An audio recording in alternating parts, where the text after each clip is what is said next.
90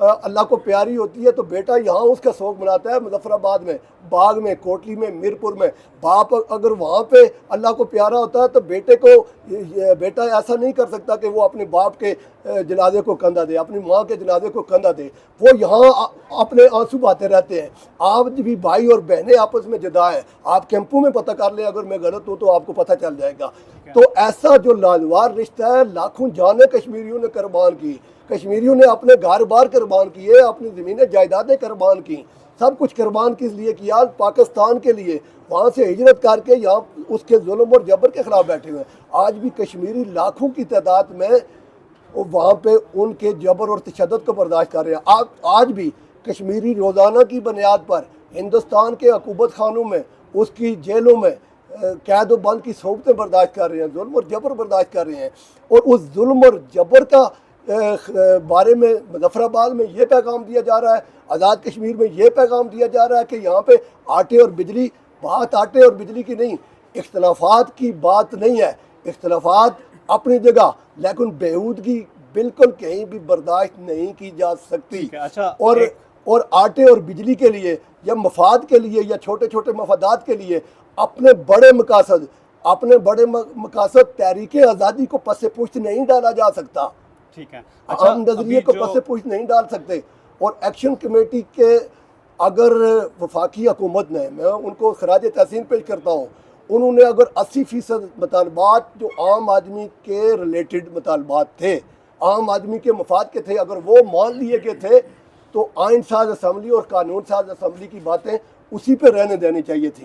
اپنی کال واپس لیتے، عدلیہ کی اصلاحات ججز پہ رہنے دیتے، جسٹس صاحبان بیٹھے ہوئے وہ عدلیہ میں اصلاحات کر دیتے، تو یہ غیر ضروری باتوں پہ مذاکرات تعطل کے شکار ہوئے۔ جو عوامی ایکشن کمیٹی کے مطالبات ہیں، جو 36 مان لیے گئے تھے یا پھر جو 38 نکات ان کا چارٹر آف ڈیمانڈ ہے، آپ کیا سمجھتے ہیں کہ کیا وہ واقعی عوامی مطالبات ہیں یا پھر وہ تاجر برادری کے لیے کچھ زیادہ ان کو افورڈ کر رہے ہیں؟ دیکھیں، اگر تو وہ عوامی مطالبات ہیں تو کیا آپ عوامی مطالبات کے لیے ان کے ساتھ ہیں؟ اور اگر جو 2 مطالبات ان کے نہیں مانے گئے، ٹھیک ہے، جیسا کہ 12 سیٹوں والا معاملہ ہے، کیونکہ آپ بھی ظاہر بات ہے آپ نے بھی ایم ایل اے کے لیے الیکشن لڑا، ایک اچھے خاصے ووٹ لے کر اسمبلی میں جانا پڑتا ہے، جبکہ دوسری جانب ایک ایسا شخص جو کہ چند ووٹوں سے وہ اسٹیٹس پورا انجوائے کرتا ہے، تو کیا آپ بھی اس چیز کی مخالفت کرتے ہیں یا نہیں؟ دیکھیں، ایک تو آپ نے کہا کہ عوامی ایکشن کمیٹی کے عوامی مطالبات، عوامی ایکشن کمیٹی کون ہوتی ہے کہ مجھے وہ عوامی مطالبات یا عوامی مفادات کا بتائے؟ میں نے اپنی زندگی ساری گزاری ہے لوگوں کے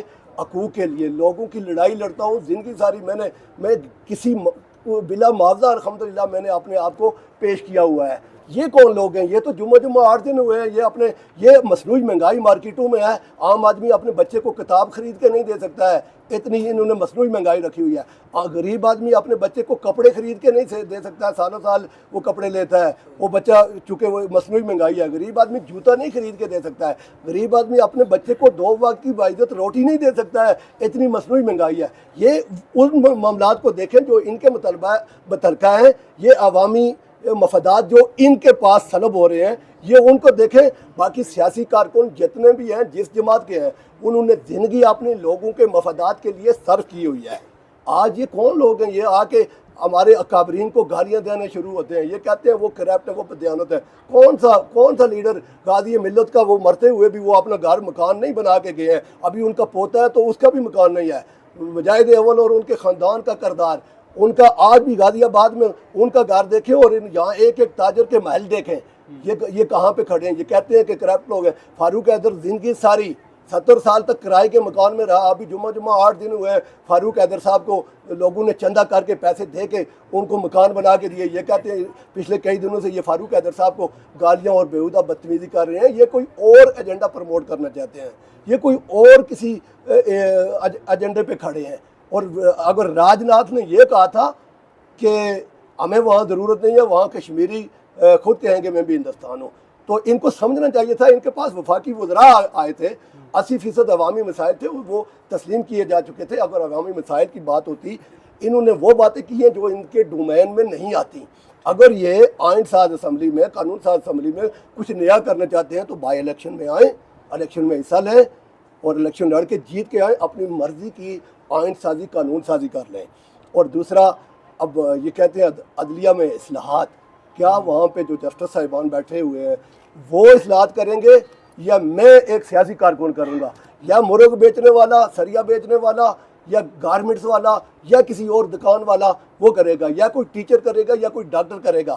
یہ تو ایسی بات ہے کہ آپ ایک ٹیچر کو کہیں کہ تو ہارٹ کے پیشنٹ کا جو ہارٹ اپنا اس کا آپریشن کر، یا اس کو یہ بولے کہ جگر کا ٹرانسپلانٹ ایک استاد کرے۔ یہ کام اسمبلی کا ہے، جنہوں نے اسمبلی میں کوئی قانونی رد و بدل کرنی ہے، آئین سازی میں، یا جنہیں لگتا ہے کہ اسمبلی ٹھیک نہیں ہے وہ آئیں الیکشن لڑیں۔ میں 3 الیکشن لڑا ہوں، مجھے الیکشن ہرایا گیا ہے، دنیا جانتی ہے مجھے الیکشن رات کی تاریکی میں ہرایا گیا ہے، پورے آزاد کشمیر کے رزلٹ آ گئے تھے، میرا رزلٹ دوسرے دن 11 بجے آیا ہے، تو میں اس کے باوجود عوامی جدوجہد میں کوشش میں لگا ہوا ہوں۔ میں روزانہ لوگوں کے ساتھ ہوتا ہوں جہاں لوگ مجھے پکارتے ہیں، مجھے یہ نہ بتائیں اگر پھر بھی انہوں نے عوامی مفادات میں باتیں کی ہیں، وہ اگر عوامی مفادات میں کوئی بھی آپ آواز اٹھائیں گے میں آپ کے ساتھ کھڑا ہوں گا، صحافی اٹھائے گا، ٹیچر اٹھائے گا، یا کوئی ریڑھی والا اٹھائے گا عوامی مفادات میں آواز، تو ہم عوامی مفادات میں خود بھی کھڑے ہیں، اگر کوئی دیگر بولے گا ہم اس کے ساتھ بھی عوامی مفادات میں کھڑے ہیں۔ لیکن عوامی مفادات کی آڑ میں، آٹے اور بجلی کی آڑ میں ایجنڈا کوئی اور ہو، ایجنڈا توقیر گیلانی والا ہو جو مظفر آباد میں اس نے وہ جنازوں میں جو ہے ایک تقریر کی تھی، جو جب مظفر آباد کے بچے شہید ہوئے، اس نے کہا کہ یہاں پہ ہمیں آٹے بجلی کا مسئلہ نہیں ہے، ہم تو یہاں پہ آرمی کو رول بیک کرنا چاہتے ہیں۔ عوامی مفادات کی بات تھی تو امیر مقام صاحب مذاکرات کر رہے تھے، انہوں نے کہا فوج بارڈر پہ ڈیوٹی کر رہی ہے، فوج شہادتیں پیش کر رہی ہے، تو اس عوامی ایکشن کمیٹی کا ایک ممبر کہتا ہے فوج وہاں کیوں رکھی ہوئی ہے، فوج کو واپس کر دیں بارڈر سے، ادھر بھی کشمیری ہے ادھر بھی کشمیری ہے، فوج آپ نے کیوں رکھی ہوئی ہے؟ اس کا کیا مطلب ہے؟ ابھی مظفر آباد میں ہندوستان نے میزائل داغے ہیں، تو فوج اگر نہیں ہے تو واپس جواب دے دیتے۔ مظفر آباد میں بھیڑ بکریوں کی طرح لوگ گھروں سے نکل کے بھاگ رہے تھے، اگر یہ فوج نہ ہوتی، فوج کھڑی ہے تو ہم محفوظ ہیں، فوج محفوظ ہے تو ہمارا تحفظ ہو رہا ہے، تو ہم پاکستان کے ساتھ بغیر کسی مفاد، لالچ اور غرض کے کھڑے ہیں۔ پاکستان زندہ باد۔ جو میں نے آپ سے دوسرا سوال کیا تھا کہ جو 12 سیٹیں مہاجرین کی سیٹیں ہیں، اس پر آپ کا کیا موقف ہے؟ کہ کیونکہ دیکھیں آپ ہیں، آپ کو جب ایم ایل اے بننے کے لیے بے شمار ووٹوں کی ضرورت ہوتی ہے، لیکن آپ کی نسبت ایک بندہ چند ووٹ لے کے وہی سٹیٹس انجوائے کرتا ہے، تو یہ آپ کے ساتھ زیادتی نہیں ہے؟ یہ تو آئین سازی، اور میں نے پہلے ہی کہا ہے قانون ساز اسمبلی کا کام ہے، وہاں پہ آئین میں ترمیم کروا لیں جو الیکشن جیت کے۔ میں آپ کو بتا رہا ہوں، دوسرا کم ووٹوں سے آیا یا زیادہ ووٹوں سے، اب ٹیکنوکریٹ کے لوگ وہ تو بغیر الیکشن لڑے کے بھی آتے ہیں نا، علماء مشائخ کے بغیر الیکشن، خواتین کے بغیر الیکشن کے بھی آتے ہیں، ان کے پاس تو اس کا مطلب ہے بائی الیکشن کا تو ایک ووٹ بھی نہیں ہوتا، تو وہ آتے ہیں، منتخب ہوتے ہیں۔ مہاجرین کی نشستوں میں اگر کسی کو لگتا ہے کہ وہاں پہ اگر وہ زیادہ ہیں یا کم ہوں تو وہ اسمبلی میں الیکشن لڑ کے آئے۔ باقی مجھے آپ نے پوچھا کہ مجھے کیا لگتا ہے کہ وہ ختم ہونی چاہیے یا نہیں ہونی چاہیے، تو میں جب منتخب ہو کے اسمبلی فون پر پہنچا تو میں اس وقت اس پہ ایک متعملی اپناؤں گا یا بتاؤں گا۔ ابھی میں وہاں سے باہر ہوں، تو ابھی میں ان جو ایم ایل اے صاحبان بیٹھے ہوئے ہیں، آزاد کشمیر اسمبلی کے ممبر ہیں، میں ان کے بارے میں عرض افزائی نہیں کر سکتا۔ میں ان کو ان لوگوں کی طرح میں نے پہلے ہی کہا کہ جو ہے اختلاف اور بےہودگی میں فرق ہونا چاہیے۔ یہ بےہودگی پہ اتر آئے ہیں، یہ بدتمیزی کے کلچر کو فروغ دے رہے ہیں، یہ بدتمیزی کے کلچر کو فروغ دے رہے ہیں، اور آزاد کشمیر کا پرامن خطہ ہے، یہاں بدتمیزی اور بےہودگی برداشت نہیں کی جا سکتی، یہاں پہ ہندوستان کا ایجنڈا برداشت نہیں کیا جا سکتا۔ پاکستان کے خلاف اگر کوئی آواز اٹھے گی اس آواز کو کاٹیں گے، اگر پاکستان کے خلاف کوئی ہاتھ اٹھے گا اس ہاتھ کو توڑیں گے، پاکستان کے خلاف اگر کوئی قدم اٹھے گا اس ٹانگ کو توڑیں گے انشاءاللہ۔ پاکستان پہ کوئی کمپرومائز نہیں۔ ٹھیک ہے، اچھا آپ نے جیسے کہا کہ آپ لوگ وہاں پر پہنچے تو ان لوگوں کی طرف سے جو ہے وہ حالات ایسے تھے کہ جو وہاں پہ گتھم گتھام لوگ ہوئے، خیر جو آپ کے لوگ زخمی ہوئے، کیا آپ ان پر جو ہے مزید ان لوگوں پر ایف آئی آرز وغیرہ کریں گے؟ ہم مطالبہ کرتے ہیں حکومت سے، ہم انتظامیہ سے مطالبہ کرتے ہیں، ہم ذمہ داران سے مطالبہ کرتے ہیں کہ ہمارے 6 لوگ تقریباً جو زخمی ہوئے ہیں، جن کو گولیاں لگی ہیں اور وہ ہاسپٹل میں ہیں، فی الفور ان ملزمان کے خلاف، ایکشن کمیٹی کے ذمہ داران کے خلاف ایف آئی آر درج کی جائے اور ملزمان کو گرفتار کیا جائے، ورنہ انشاءاللہ ہمارا احتجاج ان ملزمان کے خلاف روزانہ کی بنیاد پر ہوگا۔ ٹھیک ہے۔